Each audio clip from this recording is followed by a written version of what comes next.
प्रशासनिक मशीनरी के लोगों से कहना चाहता हूं कि लोकतंत्र को बचाने के लिए काम करें। ऐसे काम मत करें जो कल उनके लिए परेशानी का खुद सबब बन जाए। पार्लियामेंट से, राज्यसभा से भी और लोकसभा से भी हम लोग यहाँ पर बैठ कर के सिर्फ यही वॉच करने के लिए बैठेंगे। और ये आपको आश्वस्त करना चाहता हूँ कि अगर ये गड़बड़ी करेंगे तो हर चीज़ की वीडियोग्राफी के साथ हम पार्लियामेंट के अंदर खड़े होंगे, और जब पार्लियामेंट में खड़े होंगे तो पूरा देश आपको देखेगा। तो प्रशासनिक मशीनरी को ये समझ लेना चाहिए, हम आपसे कोई फेवर नहीं मांग रहे, हम आपसे कुछ नहीं कह रहे कि हमारे लिए आप अच्छा करिए, लेकिन आप लोकतंत्र के इस कार्य को बचाने का काम करें। यहाँ जिस प्रकार से सूचनाएं प्राप्त हो रही हैं कि हम रामपुर बना देंगे, हम ये कर देंगे, तो ये ऐसी काम करने की कोशिश भी ना करें।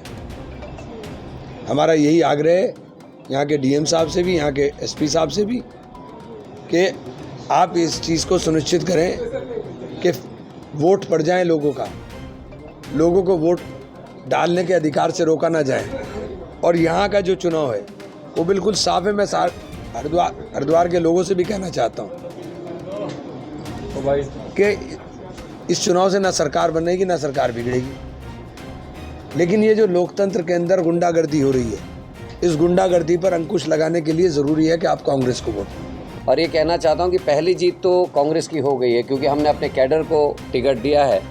वहीं बीजेपी ने बद्रीनाथ सीट पे कांग्रेस के एक भगौड़े को टिकट दिया है। वहीं मंगलौर सीट पे वो हरियाणा से एक ऐसे आदमी को लाए हैं जो एक बार जहाँ से चुनाव लड़ता है दोबारा वहाँ से चुनाव नहीं लड़ता। वो लोकसभा का ना लोकदल का विधायक रहा है और यहाँ लेके उसको आए हैं। शुरू में कहा जा रहा है कि रामपुर की तर्ज पे ये चुनाव होगा, हम निपटा देंगे। एक कहता है कि तलवारें हाथ में पकड़ा दी, एक कहता है वो बूथ गिना रहा है कि ये बूथ हैं और इन बूथों में मैं 50-50 लड़के लेके बैठूंगा। भाई, एक अंदर बैठ सकता है, एक बाहर बैठ सकता है, बाकी आप 100 मीटर की दूरी पे किसी से भी प्रचार करें। लेकिन जिस तरीके की भाषा का इस्तेमाल भारतीय जनता पार्टी के लोग कर रहे हैं, निश्चित ही दुर्भाग्यपूर्ण है। मैं गौतम साहब के उस बयान को भी यहाँ बोलना चाहता हूँ कि गलत है। उन्होंने कहा कि चुनाव में जीत महत्वपूर्ण होती है, ये महत्वपूर्ण नहीं है कि कैडर क्या है, आपकी आइडियोलॉजी क्या है, आप कहाँ से ला रहे हैं। ये जो उन्होंने बयान दिया निश्चित ही दुर्भाग्यपूर्ण है, और लोकतंत्र किस दिशा की ओर को भारतीय जनता पार्टी के रहते हुए जा रहा है, ये एक संकेत है इस बात का। मैं आप सब लोग आए, आपको धन्यवाद देता हूँ।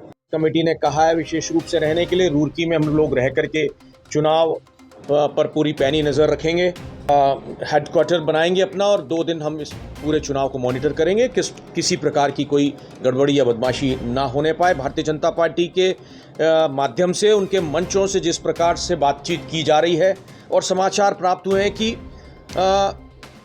प्रशासनिक सिस्टम को उसका मिसयूज़ जो है सरकार करने जा रही है, और खुले तौर पे उन्होंने ऐलान किया है जिस प्रकार से वो कह रहे हैं। मैं इस मौके पे यही कहना चाहूँगा कि चुनाव आयोग की जिम्मेदारी बनती है, सरकार की जिम्मेदारी बनती है और प्रशासन की जिम्मेदारी बनती है कि फ्री एंड फेयर इलेक्शन हो, किसी प्रकार की कोई धांधली, कोई गड़बड़ी या प्रशासनिक कार्रवाई ऐसी ना हो जो चुनाव को प्रभावित करती हो।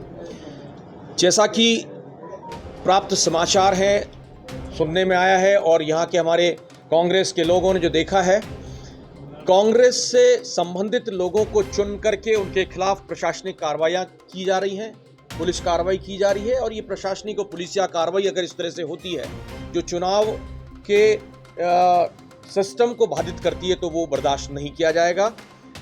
ग्राम के प्रधानों को जो कांग्रेस से ताल्लुक़ रखते हैं उन्हें धमकाया जा रहा है, और फर्जी केस बना करके उनके खिलाफ कार्रवाइयाँ जो की जा रही हैं उसकी कड़े शब्दों में जो है अखिल भारतीय कांग्रेस कमेटी और प्रदेश कांग्रेस कमेटी निंदा करती है।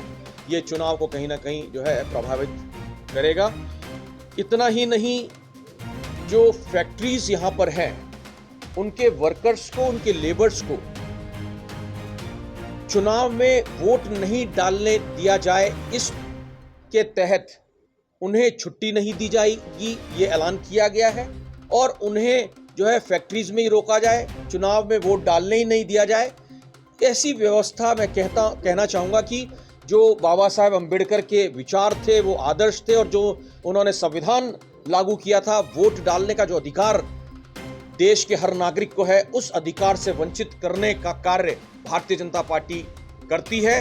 तो हमें उनके खिलाफ सख्त कार्रवाई और सख्त कदम उठाने पड़ेंगे। इसलिए ये कोशिश रहेगी कि हम तमाम सांसद और प्रदेश कांग्रेस कमेटी के अध्यक्ष, हमारे पूर्व मुख्यमंत्री हरीश रावत जी, तमाम हमारे पदाधिकारी, हमारे जो विधायक हैं यहाँ के, वो तमाम लोग ये सुनिश्चित करने का काम करेंगे कि इस तरह की किसी भी तरह की गड़बड़ी या धांधली की कार्रवाई सामने अगर आती है तो निश्चित रूप से कड़े कदम उठाए जाएंगे कांग्रेस पार्टी की तरफ से।